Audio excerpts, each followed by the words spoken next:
kinukuha. Laki-laki ng pera ko nang binigay sa'yo dahil na kinuhaan ko pa ng sa DTI tapos hindi mo ganun lang.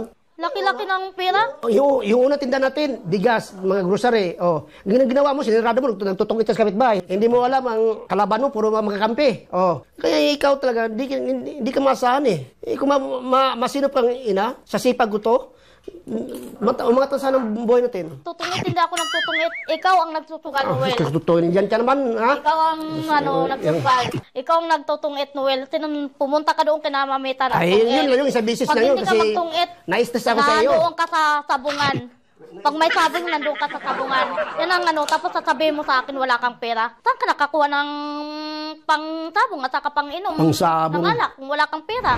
Hindi nakapasok anak mo dahil tanghali ka nagising. Dapat ka, may anak ka nag-aral, alas 4 pagising ka na. Walang pasok. Walang pasok. Ilang bisis nag-absent ng anak mo. Imbis na turuan mo yung anak mo mag-aral, panay pinit ka sa cellphone. Ang kinagalit ko pa sa'yo.